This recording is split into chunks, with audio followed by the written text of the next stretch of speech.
Direito administrativo, professor Muniz, turma das guardas municipais. Vamos aqui, a nossa primeira questão diz o seguinte: marque a alternativa incorreta sobre o direito administrativo. Os elementos do Estado são povo, território, soberania. Questão correta, pessoal. Se a questão, na hora da prova, vier pedindo quem são os elementos do Estado, o que é o Estado? O Estado é formado pelo povo, pelo território e a soberania, ok? Então, são esses três quesitos de formação do elemento Estado: povo, território e soberania. As funções estatais, quando ele fala funções estatais, ele está falando dos poderes, tá, pessoal? Quais são os três poderes do Estado? O poder legislativo, executivo e o poder judiciário. Tudo bem? Então, esse item está correto.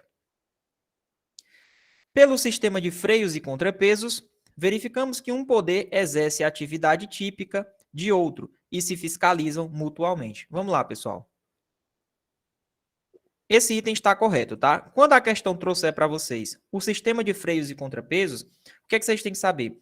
Como nós temos três poderes, um poder ele vai exercer um controle sobre o outro. Poder executivo exerce controle sobre o judiciário, judiciário também exerce controle sobre o legislativo. Como é o nome desse sistema? Sistema de freios e contrapesos. É um poder freando o outro, tá? Então existe uma fiscalização mútua entre os poderes. Lembrando, todos os poderes, sejam legislativo, seja executivo e judiciário, todos eles exercem funções típicas e funções atípicas. Tá? O que são funções típicas? Poder executivo, administrar. É uma função típica do poder administrativo. Qual é a função típica do poder judiciário? Julgar. Qual é a função típica do poder legislativo? Fazer leis e fiscalizar. Porém, esses poderes que eu acabei de falar também exercem funções atípicas. Por exemplo, o poder executivo ele também legisla quando ele emite decretos.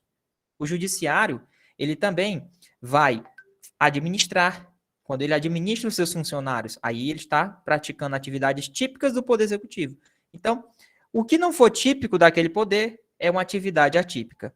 Então, para a prova de vocês, é importante saber que os poderes têm atividades típicas, né, dos seus poderes, e também exercem atividades atípicas, como eu falei para vocês. Item correto. Administração pública, em sentido subjetivo, são as atividades propriamente ditas, como, por exemplo, o exercício do poder de polícia, as atividades de fomento e execução de atos enquanto administração pública, em sentido subjetivo, são os órgãos e as pessoas que fazem a administração. Item errado, pessoal. Por quê? Vamos lá. O que é que seria a administração pública em sentido objetivo? A administração pública, ela tem dois sentidos. Sentido objetivo e o sentido subjetivo.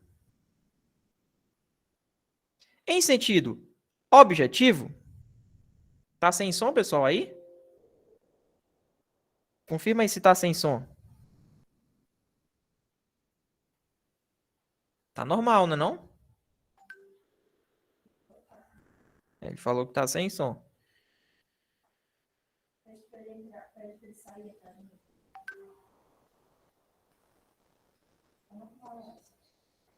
Só entra e sai de novo aí, tá? Entra e sai de novo, beleza? Tá normal o som aqui. Talvez seja a internet. Vamos lá.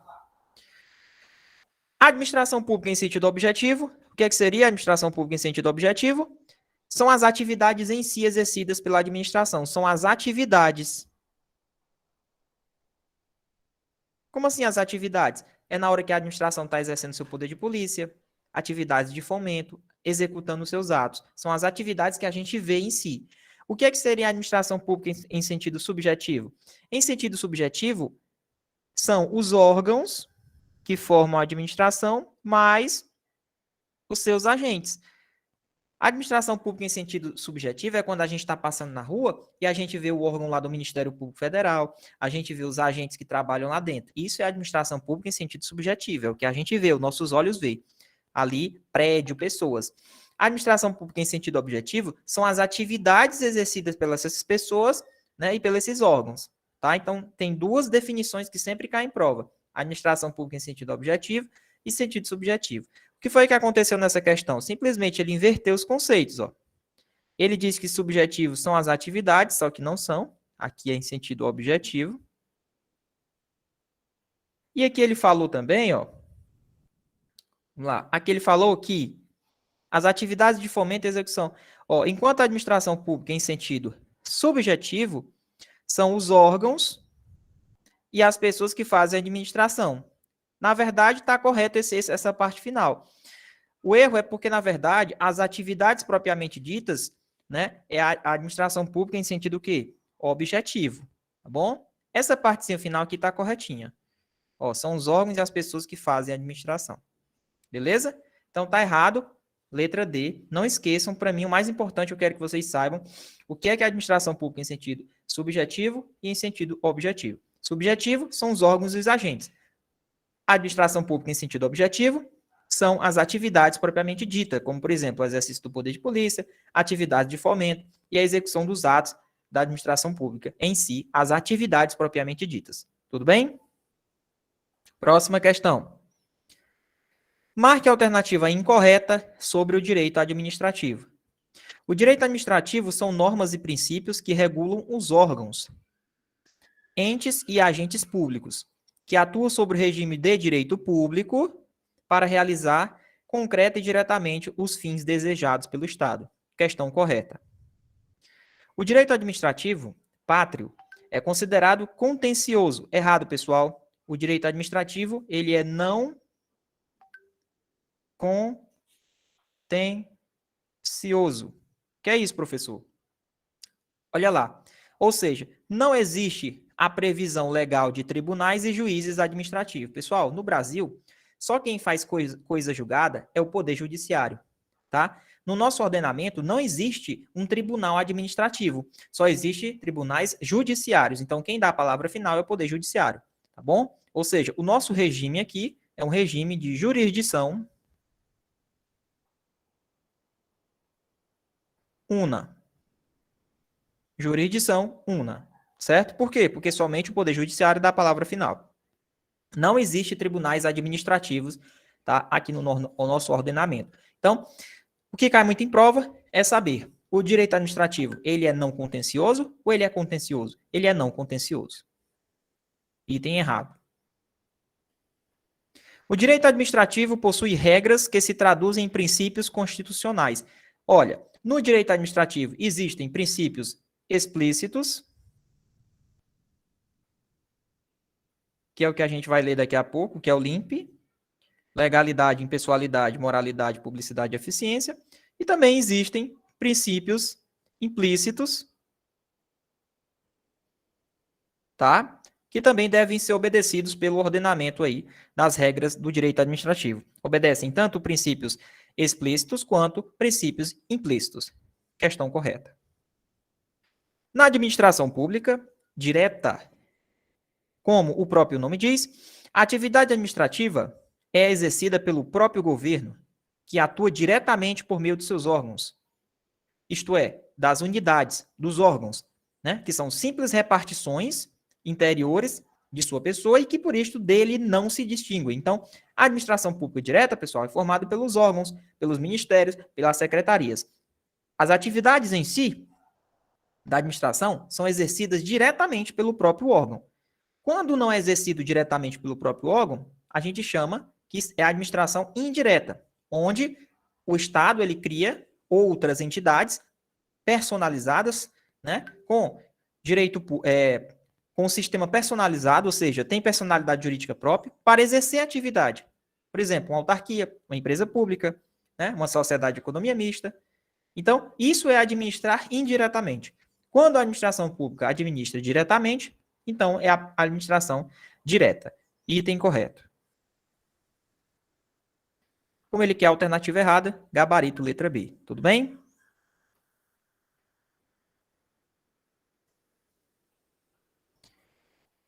Vamos lá.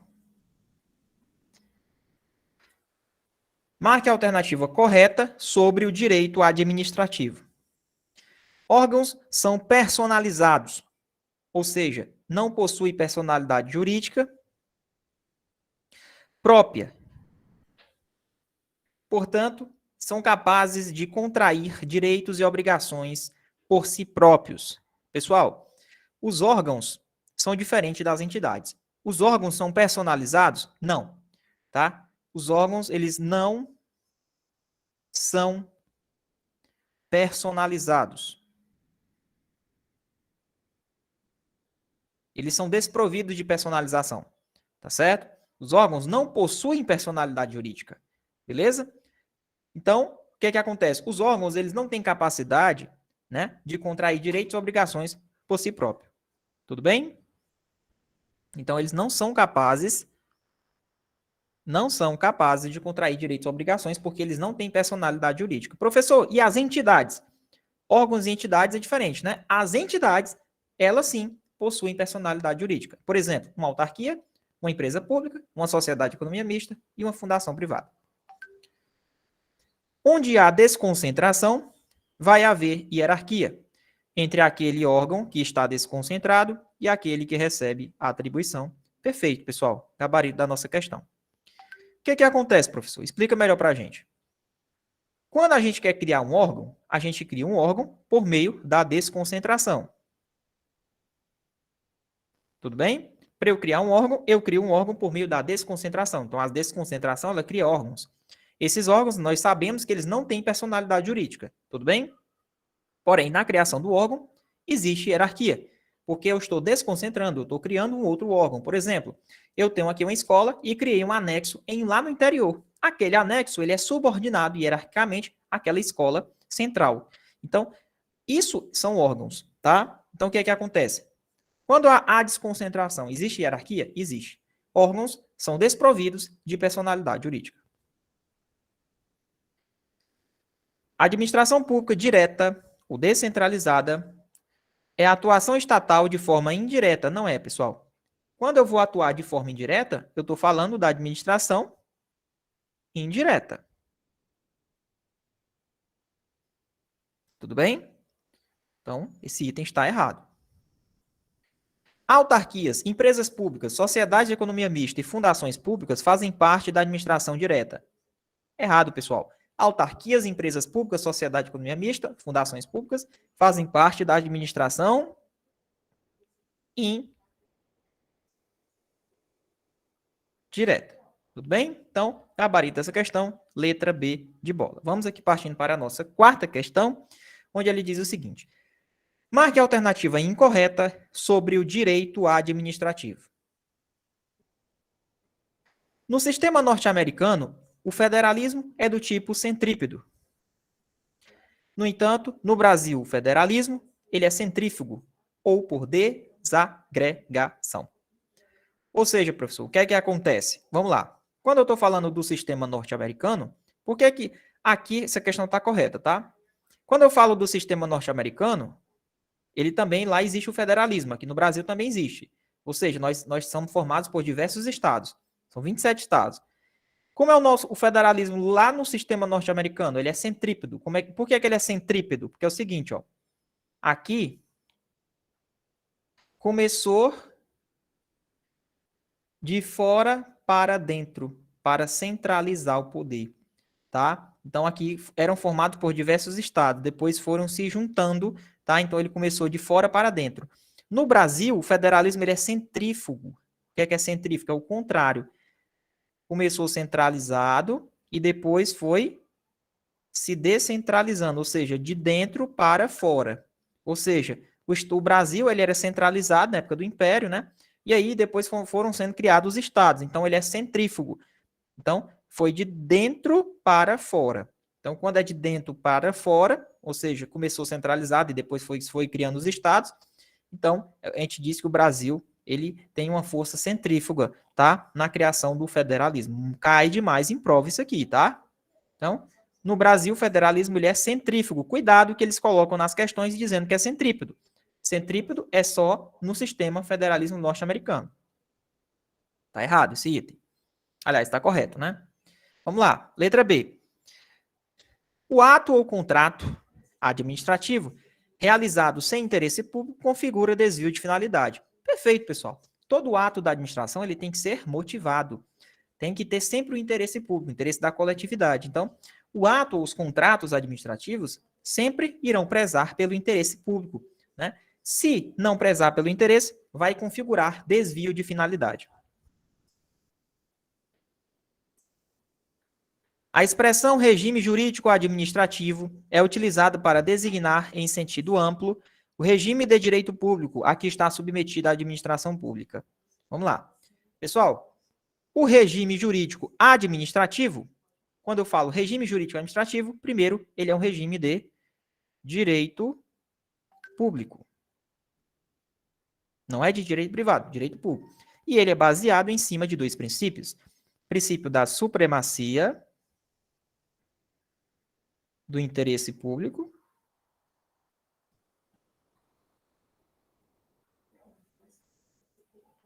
tudo bem? E a indisponibilidade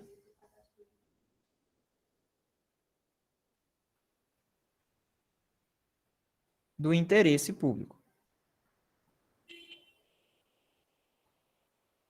Como assim, professor? Bom, se a questão perguntar quais são os dois princípios norteadores basilares do regime jurídico administrativo? Primeiro, ele é de direito público. Segundo, primeiro, supremacia do interesse público é o primeiro princípio. E a indisponibilidade do interesse público. Por quê, professor? Primeiro, o nosso sistema administrativo é sempre prezando pelo interesse da coletividade. Nós iremos fazer as atividades sempre prezando pela coletividade. Tudo bem? O que acontece? Mas sempre tem que haver uma espécie de freio. Alguma coisa tem que frear essa supremacia, tá? Porque senão vai ser arbitrariamente. Eu contrato quem eu quero e não é assim. Tem que existir um outro princípio para frear essa supremacia. Então, vai ter o princípio da indisponibilidade do interesse público. O que é a indisponibilidade? O administrador ele não pode se dispor da administração, porque não é dele, tá? Então, se a questão perguntar quais são os dois princípios que sustentam o regime jurídico, é a supremacia do interesse público e a indisponibilidade do interesse público. Tudo bem? Então, vamos lá. A expressão regime jurídico é utilizada para designar em sentido amplo o regime de direito público a que está submetida a administração pública. Perfeito, esse item está correto. A lei, a doutrina, a jurisprudência e os costumes são fontes primárias do direito administrativo. Errado, pessoal. Errado essa questão, tá? Por quê? Somente a lei é uma fonte primária. Somente a lei é a fonte primária. Professor, e a doutrina? A doutrina, a jurisprudência e os costumes, esses três são fontes secundárias. Tá? E está previsto no edital de vocês. Somente a lei é a fonte primária de consulta para o direito administrativo. As jurisprudências, as doutrinas e os costumes são fontes secundárias, tá? Para o direito administrativo. Tudo bem? Por isso que esse item está incorreto, porque ele falou que todos são fontes primárias, sendo que não são todos aqui fontes primárias. Somente a lei é a fonte primária. Próxima questão. Sobre os poderes administrativos, marque a alternativa correta. Vamos lá. A administração tem liberdade de escolha da conveniência, oportunidade e conteúdo. Professor, nós temos alguns poderes. Qual é o poder da administração em que tem-se a liberdade de escolha, onde o administrador ele atua com uma certa margem de liberdade, com conveniência, com oportunidade? É o poder discricionário. Então, o poder discricionário é o poder que a administração ela vai atuar com margem de liberdade, conveniência, oportunidade em relação ao conteúdo do ato. Tudo bem? Próxima questão. É aquele conferido pela lei à administração para a prática de ato de sua competência, ficando determinados os elementos e os requisitos necessários à sua formalização. Vamos lá, pessoal. Existem atos, eu sou administrador, vamos supor que eu sou um prefeito. Existem atos previstos na lei em que simplesmente eu não tenho margem de liberdade. Eu estou vinculado à lei. É a lei que me confere. A lei está dizendo que eu tenho que fazer. Eu não tenho como dar aquele jeitinho, eu não tenho como ter uma margem de liberdade para fazer isso. tá? Porque se a lei me desse uma margem de liberdade, conveniência e oportunidade, eu estaria tratando do poder discricionário. Porém, existe um poder em que simplesmente eu não tenho a capacidade de controlar ele, porque a lei vai definir isso. Então, eu estou vinculado à lei, eu não posso sair fora da lei. Então, quando você está vinculado 100% à lei, é o poder vinculado. Tudo bem? Gabarito letra A de avião. Quem tiver sabendo do conteúdo pode responder aí no chat, tá? Vamos lá. É o poder conferido aos chefes do Poder Executivo para editar decretos e regulamentos com a finalidade de oferecer fiel execução à lei. Não se deve confundir regulamentos com a lei, não podendo contrariar, restringir ou ampliar suas disposições. Olha um exemplo que tem na Constituição Federal, pessoal, lá no artigo 84. Compete privativamente ao presidente da República sancionar, promulgar e fazer publicar leis. Qual é o poder que tem essa capacidade de dar ao presidente de fazer publicar, sancionar, promulgar as leis? Bem como também, pessoal, expedir decretos, regulamentos. Então, qual é esse poder que é conferido ao chefe do Poder Executivo para editar decretos e regulamentos? É o poder normativo. Tudo bem? Poder normativo, é o poder de fazer normas. Tudo bem? Então, quando o presidente da República edita um decreto, um regulamento, com a finalidade de cumprir a lei, né? Um exemplo aqui, lá na Constituição Federal, no seu artigo 84, ele diz que compete privativamente ao presidente da República sancionar, promulgar e fazer publicar as leis, bem como expedir decretos e regulamentos para a sua fiel execução. Isso simplesmente é uma janela para provar que aqui é a aplicação do poder normativo. É o poder que o administrador tem de fazer normas. Tudo bem? Próxima questão. É o poder exercido pela administração para apurar as infrações dos servidores. Opa! Então aqui é para apurar internamente. Internamente. Olha lá. Qual é o poder que é concedido aos administradores para apurar as infrações cometidas pelos seus próprios servidores e as pessoas que estão sujeitas à disciplina administrativa? É o poder disciplinar. Tudo bem, pessoal? Muito bem colocado aí pela a Graziela e a Alessandra. Tudo bem? Então, poder disciplinar, tá bom? É o poder que é concedido à administração para a apuração de infrações dos servidores e das demais pessoas que estão sujeitas à disciplina administrativa. Há pedidos aí, tá? Do nosso amigo Rodrigo, ele pediu para voltar na questão 7. Vamos lá, questão 7, gabarito letra C, tá, Rodrigo? Poder normativo. É o poder simplesmente de fazer normas. Fazer normas, tá? Fazer normas, editar decretos, regulamentos para que as pessoas cumpram aquelas normas. Beleza? Bem simples, é o poder normativo. Tudo bem? Editar decretos, regulamentos. Beleza? Gabarito letra C. Não tem erro. É um poder, é uma prerrogativa que o poder que a administração tem de editar essas normas para que as pessoas possam cumprir. Tá? Através de que poder? Qual é o nome desse poder de eu criar a norma? É o poder normativo. Tudo bem? O presidente ele faz normas e decretos. O presidente ele não cria espontaneamente uma lei. Quem vai fazer essa criação dessa lei e a aprovação é o Congresso. Mas o presidente também ele pode executar decretos, normas e regulamentos. Quando ele faz isso, tá? Ele está fazendo o quê? Usando do poder normativo. Mas como você bem colocou, para depois ir para alguma votação. Tá no raciocínio, é isso. Quando você fala para depois ir para uma votação, a gente está colocando em prática o que a gente aprendeu no início da aula. Sistema de freios e contrapesos. Ó. Um poder dependendo do outro. Os poderes são harmônicos e independentes. Um poder vai controlando o outro. Então, isso se chama de sistema de freios e contrapesos. Tá bom? É isso. Vamos lá. Questão 9.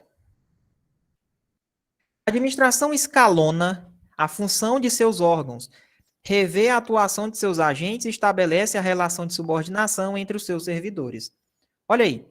Qual é o poder em que a administração ela determina as ordens? Olha, vai ser feito dessa forma. Opa, foi feito dessa forma? Peraí, vamos rever o que foi feito. Então, tem uma relação de subordinação entre os servidores. Por exemplo, Aqui é onde acontece a delegação. Delegação de atribuições e também a avocação. O que seria a avocação? Bom, se você delega uma atribuição para um seu subordinado, para ele fazer, você também pode avocar. O que é avocar? É o contrário de delegar. Avocar é trazer para si. Então, esses instrumentos de delegar e avocar fazem parte do poder hierárquico, tá? Fazem parte do poder hierárquico. O poder hierárquico ele tem essa prerrogativa, esse objetivo de escalonamento de funções. Por isso que existem subordinações nos órgãos, por conta do poder hierárquico. Existem hierarquias. Né? Não necessariamente existe hierarquia somente em instituições militares. Então, a delegação, a avocação, são institutos do poder hierárquico. Tudo bem? Próxima questão, questão número 10. É a atividade do Estado que limita os direitos individuais em benefício do interesse público. Ou seja, é o mecanismo de frenagem de que a administração dispõe para conter os abusos do direito individual. Opa! Professor, quando eu limito o direito de uma pessoa, de um particular, eu sou a administração, vou lá e vou fechar o comércio do rapaz, ele tem direito a ter um comércio? Tem. Porém, ele está vendendo produtos vencidos. É um direito dele ter um comércio individual? É, só que ele está prejudicando a coletividade. Então, qual é o poder que é utilizado para limitar os direitos individuais em benefício da coletividade? Né? É um mecanismo de frenagem. Opa, peraí, você está fazendo mal à coletividade. Então, a administração ela vai lá e interfere para conter abusos do direito individual. Lembrando, o interesse público sempre está acima do interesse individual. Então, esse interesse pode estar relacionado a várias áreas. Área de segurança, moral, saúde, meio ambiente, consumidor, propriedade, patrimônio cultural. Então, esse é o poder de polícia, pessoal. É o poder da administração restringir um direito de um particular em benefício da coletividade. Não vão confundir com o poder disciplinar. O poder disciplinar simplesmente é para punir internamente os seus servidores. Tudo bem? Gabarito aí, letra B de bola. Beleza, pessoal? O poder de polícia é muito importante, tá? E ele tem alguns atributos. Tá? Quais os atributos do poder de polícia? Auto-executoriedade.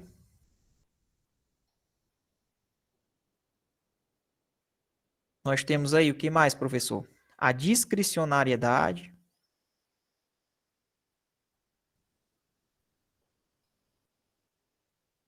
E a imperatividade.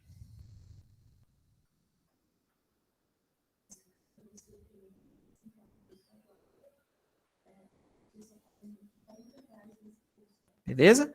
Então tá aí os atributos. Quem são os atributos do poder de polícia? Autoexecutoriedade, discricionariedade e imperatividade. O que é autoexecutoriedade? É a administração pública executar os seus atos sem a necessidade de pedir autorização judiciária.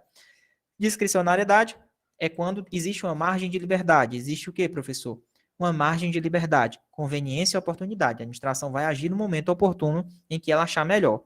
Imperatividade é a capacidade de impor aquela situação a um terceiro. Ele vai ter que obedecer. Tudo bem? Então, esses são os atributos aí do poder de polícia. Beleza? Professor, olha lá. Consentimento. Fiscalização. Sanção.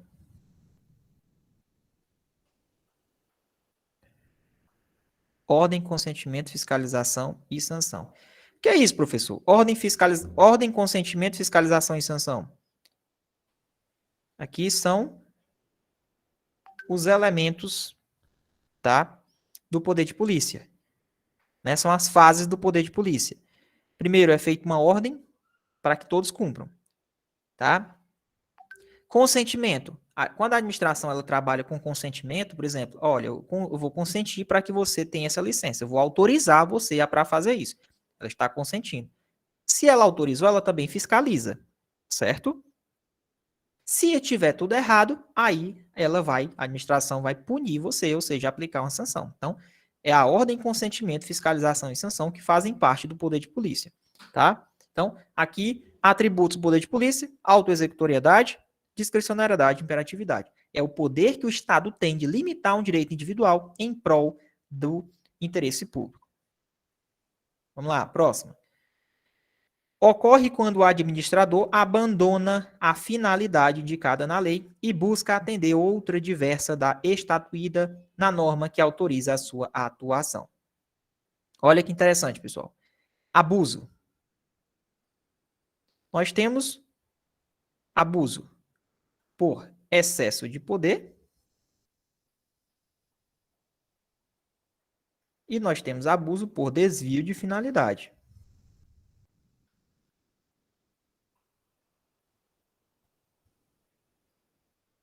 Tudo bem? Excesso de poder e por desvio de finalidade. Vamos lá. Como é que acontece isso aqui, professor? Excesso de poder é quando você simplesmente passa da alçada da sua competência. Você passa da sua competência. Ou seja, você pratica um ato e você não tem competência para fazer aquele ato. Você está cometendo um abuso. Tá? Desvio de finalidade. Você tem a competência, porém, você simplesmente desviou a finalidade. Desvio de objetivo público. Como assim, professor? Desvio de objetivo público? Você tem competência para fazer um ato. Por exemplo, você tem competência para transferir um servidor? Tem. Só que você transferiu ele porque você não gosta dele. Isso é motivo? Não. Então, existe um desvio de finalidade. Tudo bem? Você tem competência? Tem. Só que você desviou a finalidade pública. Você tá levando para o lado particular. Então, não pode acontecer isso dentro da administração. Então, quando o administrador abandona a finalidade, que é sempre o interesse público, ocorre um desvio de finalidade. Tudo bem? Próxima questão. Ocorre quando o agente extrapola os limites de sua competência. Se extrapolou os limites de sua competência, qual é o tipo de abuso? Qual é o tipo de espécie de abuso? Excesso de poder, né? Excesso de competência. Quando eu, agente, sou administrador, fiz um ato que eu não tinha competência para fazer aquele ato. Então, quando acontece isso, simplesmente é porque aconteceu o excesso de competência, que é o excesso de poder. Tudo bem? Terminamos a parte de poderes, vamos entrar agora em princípios administrativos na nossa mega revisão de apostas, tá, para as guardas, aí principalmente focado em cima da guarda de Sobral e Fortaleza. Vamos lá.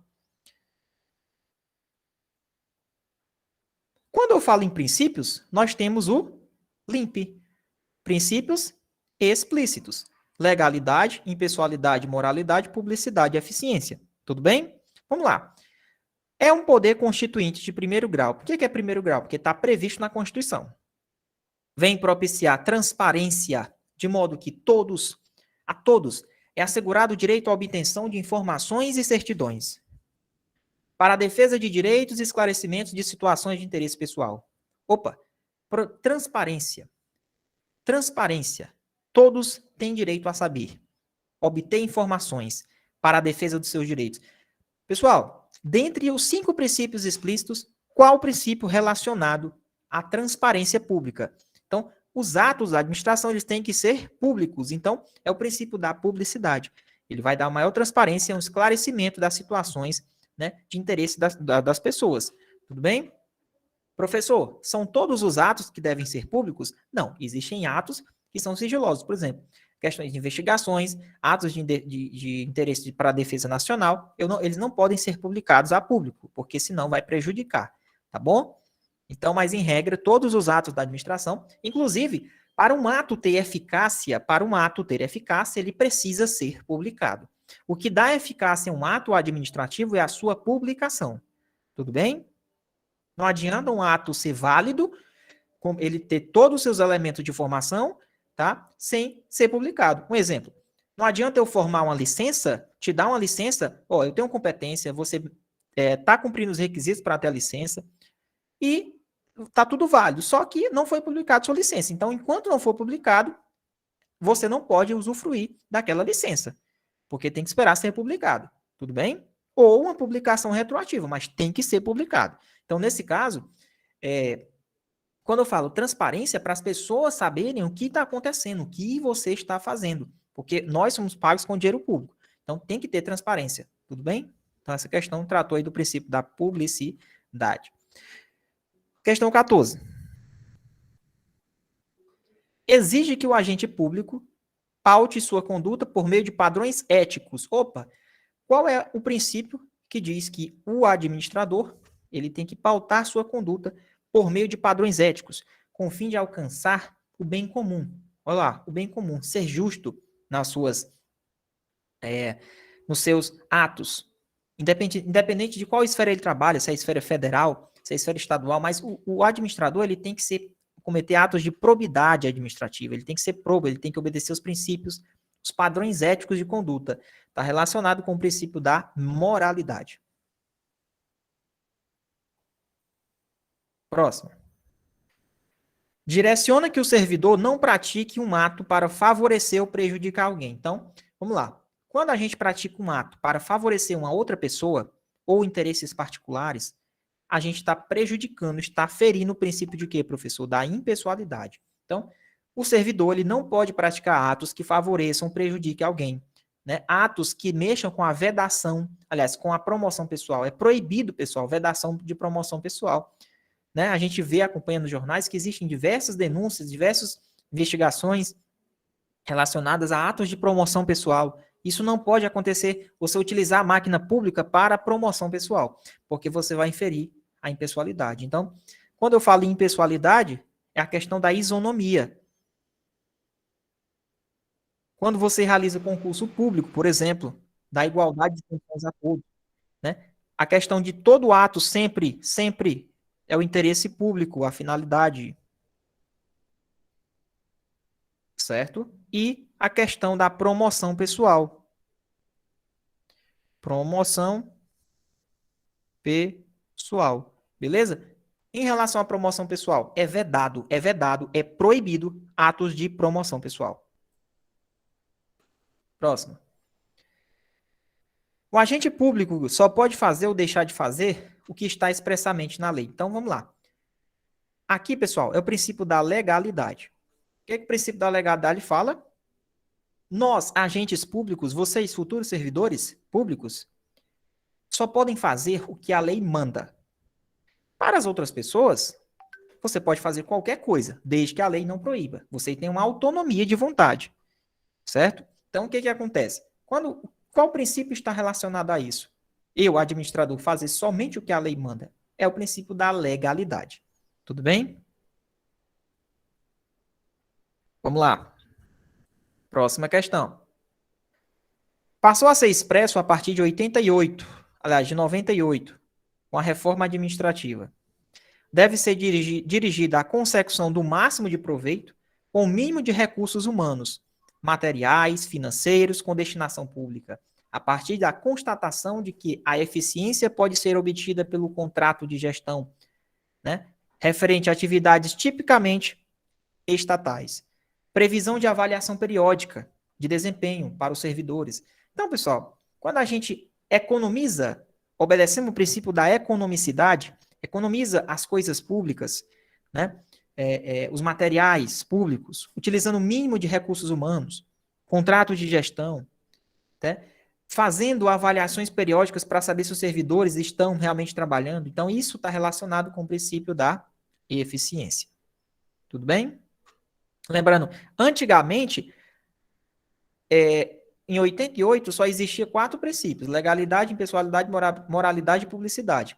Com a reforma administrativa em 1998, foi que foi incluído o princípio da eficiência lá, através de uma emenda complementar. Tudo bem? Vamos aqui partindo. Aqui a gente tratou dos princípios explícitos. Agora a gente vai resolver questões sobre princípios implícitos. Princípios implícitos são aqueles princípios que não estão previstos diretamente na Constituição, só que eles são respeitados pelo ordenamento jurídico. Este princípio exige proporcionalidade entre os meios que são utilizados pela administração e os fins que ele deve alcançar. Pessoal, ó, eu vou fazer um ato administrativo, tá? Vamos lá, eu vou fechar um comércio porque ele estava vendendo coisas vencidas. Eu vou aplicar uma multa de 2 bilhões de reais nele? Não tem como, é desproporcional. Então, o meio que eu utilizei não se adequou aos fins a que ele deve alcançar. Então, os atos da administração pública, eles devem ter proporcionalidade, né? Respeitando o princípio da razão, da razoabilidade e da proporcionalidade dos atos. Então, tem que ter um equilíbrio entre o que você vai dar a aplicar e o que realmente deve ser aplicado. Tudo bem? Próxima questão. Exige do administrador público a indicação dos fundamentos de fato e de direito. Opa, quando a questão falar fundamentos de fato e fundamentos de direito, você já puxa para a motivação. Todo ato ele tem que ser motivado, tá? Todo ato ele tem que ser motivado. Então, quando a gente indica, olha, por que aconteceu isso? Você vai mostrar os motivos que realmente aconteceram e os motivos que estão de direito, ou seja, aqueles motivos, se realmente eles se adequam ao que está previsto na lei, que realmente motivaram as suas ações. Então, todo ato da administração tem que obedecer o princípio da motivação. Inclusive, existe um princípio chamado teoria dos motivos determinantes, que todo ato que o administrador for fazer, ele tem que motivar. Tem que explicar por que ele está fazendo aquilo. Beleza? Em relação aos cargos comissionados, eu preciso motivar a saída. Eu sou um chefe, eu vou retirar um rapaz que estava no cargo comissionado. Eu preciso motivar? Não preciso. Porque cargo comissionado é um cargo de livre nomeação e exoneração. Porém, se eu disser para ele que eu estou tirando ele porque ele fez isso, eu tenho que ir lá e comprovar e motivar a saída dele. Tá? Obedecemos sempre o princípio da teoria dos motivos determinantes. Próxima questão. Segundo este princípio, o interesse público deve prevalecer sobre o interesse privado ou individual. Isto ocorre devido ao fato do Estado defender o interesse da coletividade, quando pratica os atos administrativos e não apenas o interesse de um único administrado. Então, o interesse público tem que prevalecer sobre o interesse privado. Esse é o princípio da supremacia do interesse público. Então, o interesse público sempre vai prevalecer sobre o interesse privado. Tudo bem, pessoal? Próxima questão.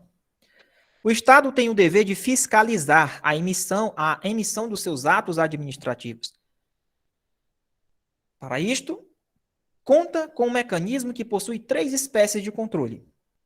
O Estado pode anular os seus atos, pode revogar os seus atos, quando ele achar que não serve mais para a administração, tá? Então, qual é o princípio que permite o Estado anular um ato que é ilegal? Qual o princípio que permite o Estado revogar? Revogar o quê, professor? Revogar é um ato. Você vai revogar um ato. O que é revogar? Revogar é o seguinte: a administração faz um ato e simplesmente aquele ato não serve mais. Ele é um ato legal, certo? Só que ele não é mais conveniente para a administração manter aquele ato. Então ela vai lá e revoga. A revogação não é por motivo de ilegalidade. A revogação é simplesmente por motivos de quê? Porque não tem mais conveniência a administração de usar aquilo ali. Então, qual é o princípio que garante a administração anular esses atos, o revogar esses atos? Sozinho, só ela. É o princípio da autotutela. Tudo bem? Autotutela, gabarita 21, letra D. Vamos aqui à próxima questão. Os serviços públicos oferecidos pela administração pública à coletividade devem ser prestados de maneira contínua ou sem interrupções, não podendo ser suspensos sem uma comunicação prévia das autoridades pertinentes. Imagina aí, a polícia parar. Né? Imagina a polícia parar. Não dá. Né? Então, existe um princípio que é a continuidade dos serviços públicos.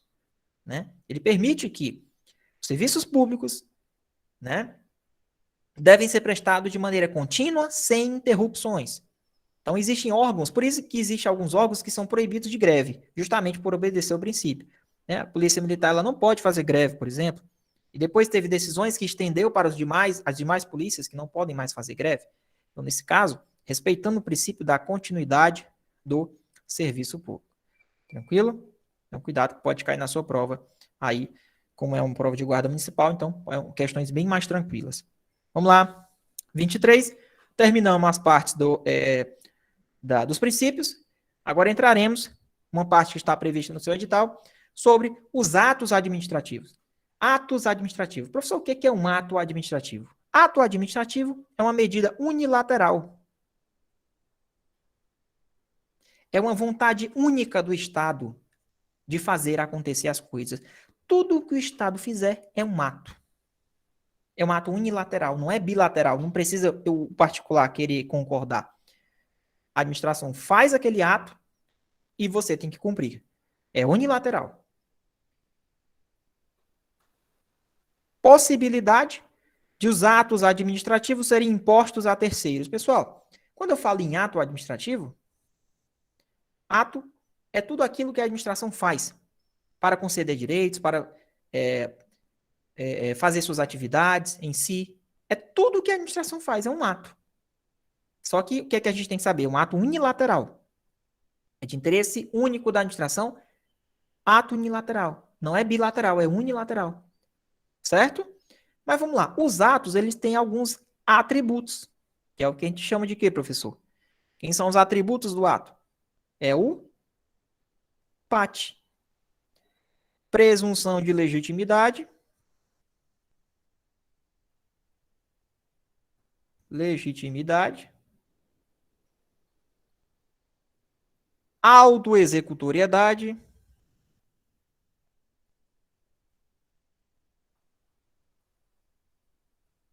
Imperatividade. Aliás, tipicidade. E a imperatividade. Ah, professor, entendi. Então, aí são os atributos, não é isso? É. O que é isso aí? Me explica aí cada um, professor. Não entendi nada. Vai lá. Seguinte. O que é que seria esse atributo aí de presunção de legitimidade? Todo ato que a administração faz é legítimo. Se você quiser não acreditar, isso não é problema seu. Você vai ter que cumprir aquele ato, porque todos os atos da administração presume-se que eles são legítimos. Se você quiser comprovar que aquilo está errado, é você que vai entrar na justiça para provar que aquele ato está errado. Então, por isso que quando a administração publica uma multa para você, aplica uma multa para você, é porque simplesmente você acha que está errado, então você vai se defender. Mas todo ato que a administração pratica, presume-se que eles são legítimos, tá? Tem fé pública. Autoexecutoriedade. Para eu aplicar um ato, para a administração aplicar um ato para você, não precisa ela ficar pedindo autorização judiciária. Ela tem esse poder de auto-executar suas ordens. Tipicidade. Todo ato da administração, logicamente, respeitando o princípio da legalidade, tem que ser típico, tem que estar previsto em leis.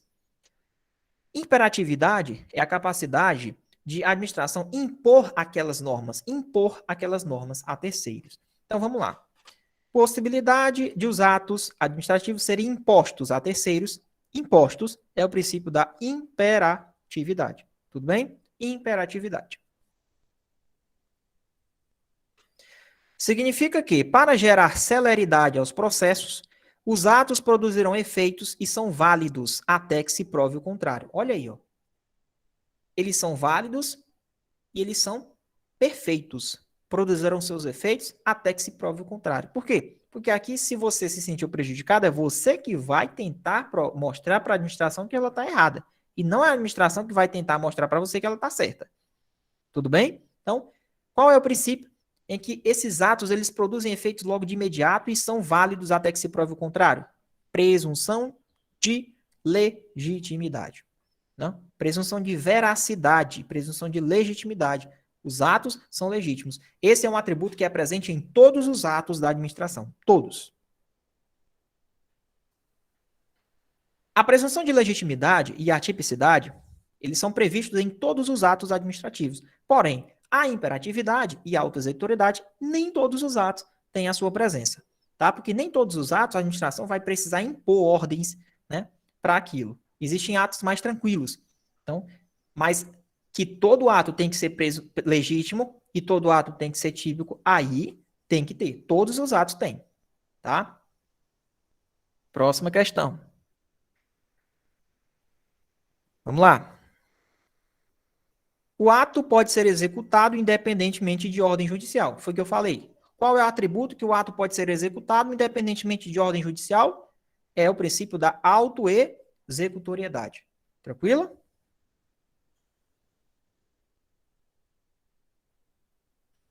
Próxima. O ato administrativo deve estar definido em lei, com certeza, é típico, né?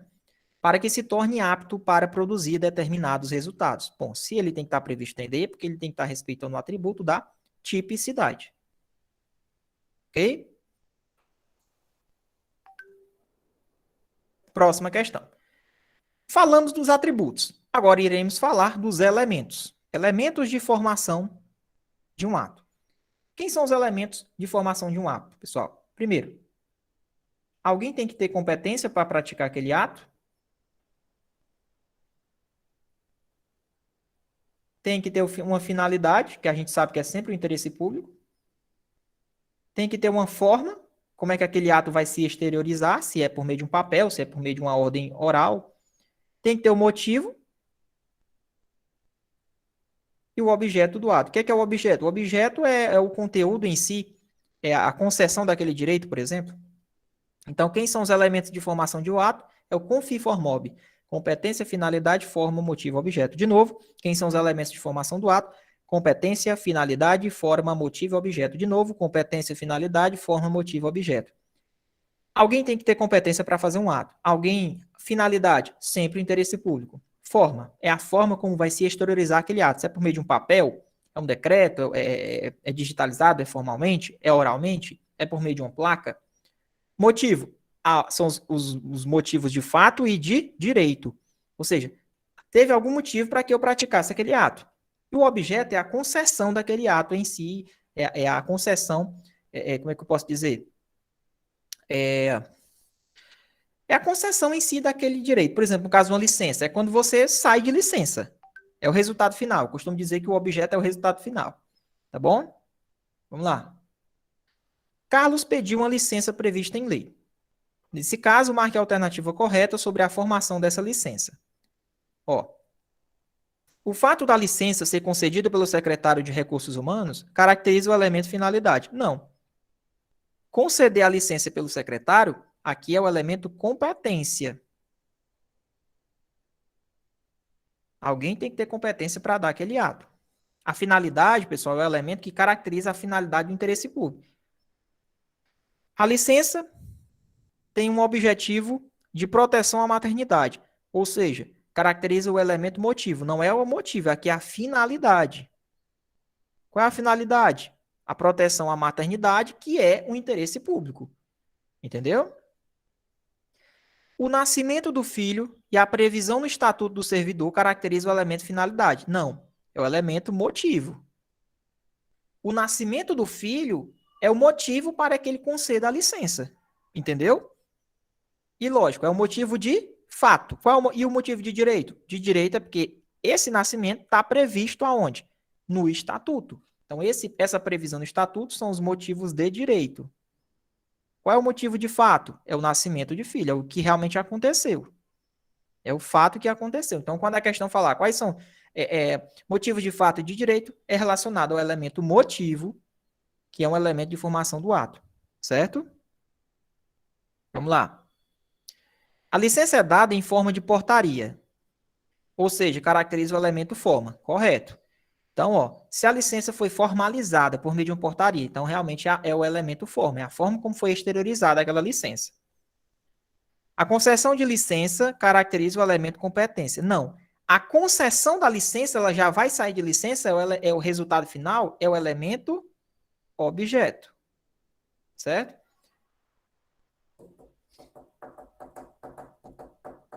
Beleza, pessoal? Só pegar aqui o carregador rapidinho, tá, pessoal? E a extensão aqui, para a gente poder dar continuidade. Vai descarregar aqui o celular. Então, o gabarito dessa questão, letra D, porque ele quer a alternativa incorreta, tá? Ele colocou correto aqui, tá? Mas considerem que, ó. Aliás, é a correta mesmo, né? O resto aqui tá tudo errado. É isso mesmo. Letra D. Beleza? Deixa eu só colocar rapidinho aqui. Ok, vamos lá. Próxima question. Sobre os atos administrativos, marque a alternativa correta sobre os elementos dos atos administrativos. Marque a alternativa que caracterize o elemento motivo. Qual é o bizu do elemento motivo? Que eu falei, são os elementos de fato e de direito. São os elementos de fato, os motivos de fato e de direito que realmente se fazem necessários para que se conceda aquele ato. Então, quando eu falo elemento motivo, que é um dos 5 elementos, qual é a palavra-chave? Motivo de fato e motivos de direito. Então, esse fato e direito aqui, tá, é o que caracteriza o elemento motivo. Vamos lá. Poder legal conferido ao agente para desempenhar as atribuições. Isso aqui é competência.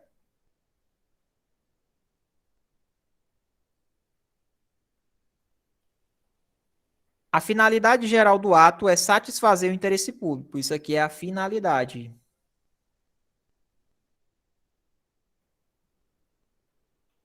É o modo de exteriorização. Isso aqui é a forma.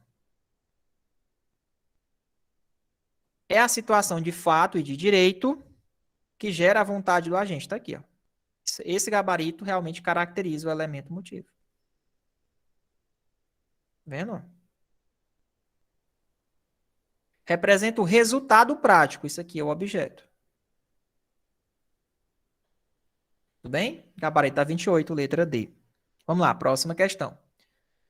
Sobre os atos administrativos, marque a alternativa incorreta sobre as formas de extinção dos atos.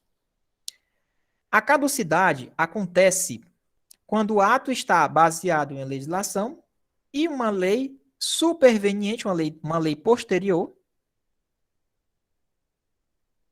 revogou a lei anterior. Pessoal, olha que interessante. O que é caducidade? A administração está se baseando em uma legislação, porém veio uma lei depois, e revogou aquela lei anterior. Ou seja, aquela lei anterior, ela caducou, ela não serve mais. Tá bom? Tá correto. A cassação é uma forma de extinção do ato por culpa do beneficiário, já que ele descumpriu condições que deveria manter. Por exemplo, se é concedido uma licença para você, você tem a sua CNH, uma licença não, vamos supor que você tem sua CNH, é um direito que você tem? Sim. Foi um ato da administração, concedeu a carteira para você dirigir. Porém, se você descumpre por culpa sua, aí aquele documento vai ser cassado. Então, por exemplo, as licenças que são concedidas, ok, é um direito seu. Porém, se você descumpre, vai houver a cassação daquela sua licença. Então, a cassação ela é simplesmente uma forma de extinção do ato que foi concedido pela administração, simplesmente por culpa sua, por culpa do beneficiário. Não é culpa nossa, é por culpa sua. Certo? A revogação é o desfazimento de um ato ilegal. Eu já falei. Se o ato é ilegal, existe ilegalidade. Então, é anulação. Tá errado. Tá? Tá errado. Aqui é o conceito de anulação. A revogação é a extinção de um ato que é válido, porém ele deixou de ser conveniente para a administração, assim como eu falei em um momento anterior. Próxima questão. Sobre os atos administrativos, marque a alternativa incorreta sobre as espécies de ato. Então, quando eu falar espécies de ato, você vai pensar, existem atos normativos, atos ordinatórios, atos negociais, tá? Atos punitivos, e assim vai.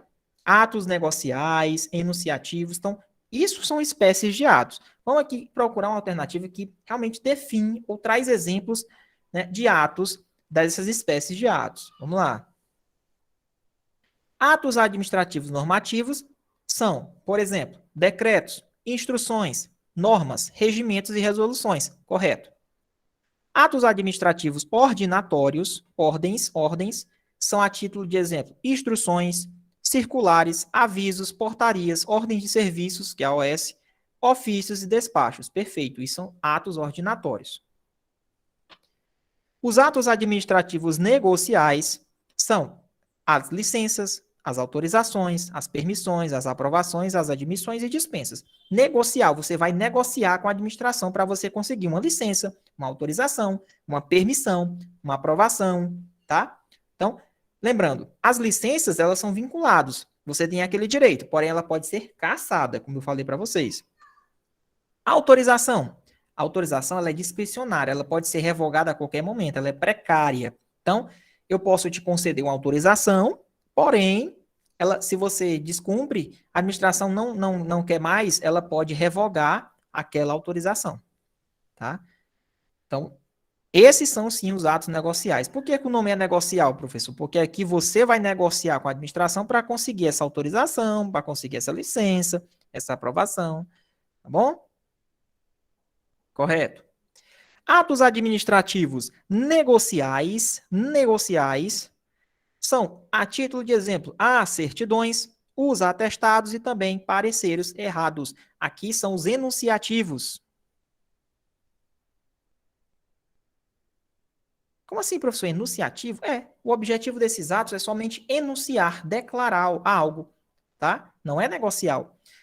As certidões, uma declaração, um atestado, um parecer, ele não tem o objetivo de fazer nada ali, te punir ou dar ordens.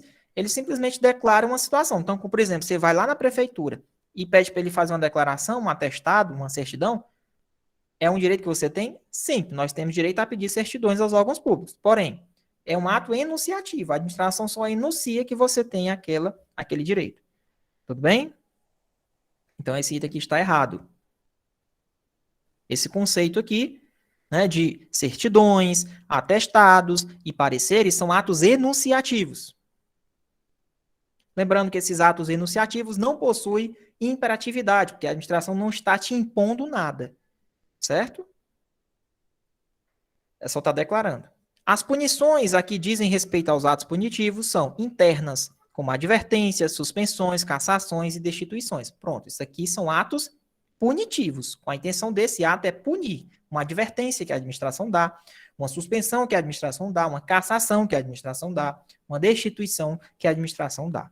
Tudo bem? Então, só relembrando, pessoal, quem são os atos normativos? Decretos, instruções, normas, regimentos e resoluções. Não confundam com atos ordinatórios. Instruções, circulares, avisos, portarias, ordens de serviço, ofício e despacho. Próxima questão. E última questão. Sobre os atos administrativos, marque a alternativa incorreta sobre as espécies de atos. Pessoal, vamos lá. Os atos de império são aqueles que a administração impõe coercitivamente aos administrados. Tais atos não são de obediência facultativa pelo particular. São praticados pela administração ex officio, ou seja, é obrigado. Ou seja, sem que hajam sido requeridos ou solicitados pelo administrado. Perfeito. O que são os atos de império? Atos de império são atos simplesmente que são a questão da supremacia do interesse público. Ou seja, quando a administração impõe algo para você fazer, é ex officio. Não é facultado para mim obedecer particular, é obrigatório. São atos de império. Atos de gestão são praticados sem que a administração utilize sua supremacia. Correto? Atos de gestão, pessoal, é praticado de igual para igual, entre particular com particular. Tá? Aqui existe bilateralidade. Ou seja, quando a administração vai lá e aluga uma casa, bom, se ela não me pagar, eu não vou mais poder se conceder a casa. Então, é um ato de gestão. Então, por exemplo, você vai lá e aluga uma coisa de um particular, isso é um ato de gestão. Então, a administração ela não vai utilizar a supremacia dela para tomar aquela tua casa, senão a gente estaria vivendo uma ditadura, certo? Os atos de expediente são atos internos que visam dar andamento aos serviços, correto? Pessoal, o que são atos de expediente? Atos de expediente são aqueles despachos, né? Tem um chefe que tem que passar pelo setor tal, pelo setor Y, D. Então, são os despachos. Esses despachos é o que a gente chama de atos de expediente, tá? Então, eu queria que vocês decorassem o que é que são atos de império, o que é que são atos de gestão e o que é que são atos de expediente. Novamente, atos de império, atos de gestão e atos de expediente. Tá certo?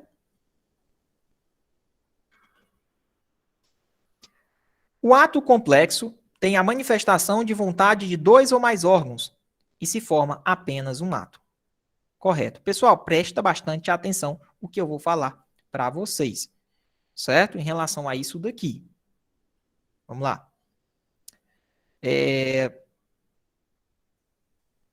Aliás, acho que essa questão não vai ter nem gabarito, será? Mas vamos ver aqui. O que é um ato complexo?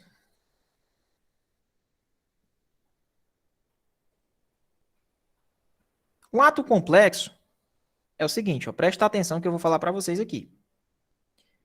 Eu tenho um único documento. Só que esse documento, eu preciso da aprovação de um órgão e de um segundo órgão.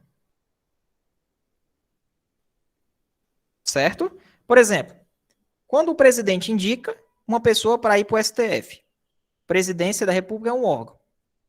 Ele indicou, praticou o primeiro ato.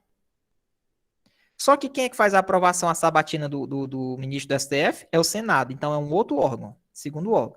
Então, para que aquele ato realmente ele se manifeste, ele seja feito, precisou de quê? Da manifestação de dois órgãos. Então, dois órgãos para formar um único ato. Então, quando acontece isso, existe uma complexidade no ato. Por isso que a gente chama de ato complexo. Então, qual a definição de ato complexo? O ato complexo tem a manifestação de vontade de dois ou mais órgãos e se forma apenas um ato. Certo? Um ato simples é somente um ato e um órgão. Ato complexo, um ato e dois órgãos. Dois ou mais órgãos. Tranquilo? Então está correto aqui. Vamos lá. Quando há uma margem de liberdade, o ato é discricionário. Perfeito, pessoal. Praticamente aqui a gente não vai ter item correto, certo? Como eu falei para vocês, o que é um ato discricionário? É aquele ato que tem margem de liberdade, né? Ele tem uma conveniência e oportunidade. Lembrando, mesmo os atos sendo discricionários, né? Porque aí está envolvendo o mérito do ato, né? De quem praticou. Será que o judiciário ele pode interferir no mérito do ato? Não pode. Ele só pode interferir quanto à legalidade do ato. Então, não esqueçam. Professor, um ato discricionário é um ato que tem mérito do administrador, conveniência e oportunidade. Será que o judiciário pode mexer no mérito? O judiciário não interfere no mérito.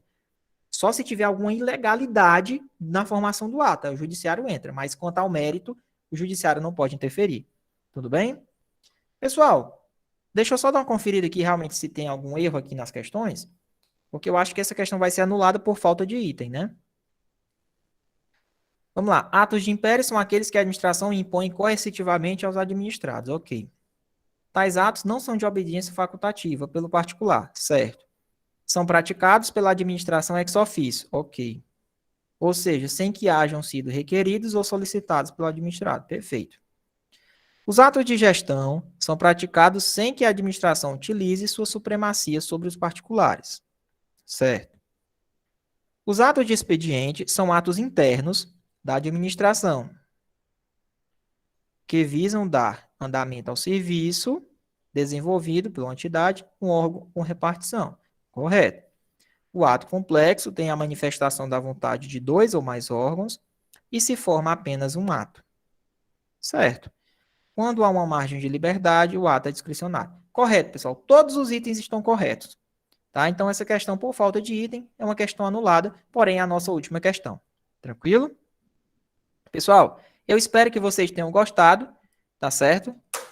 Espero que vocês tenham gostado. Pode encerrar a gravação, beleza? E eu quero que vocês comentem aí no chat o que vocês acharam da aula. Quer que eu seja sincero com vocês?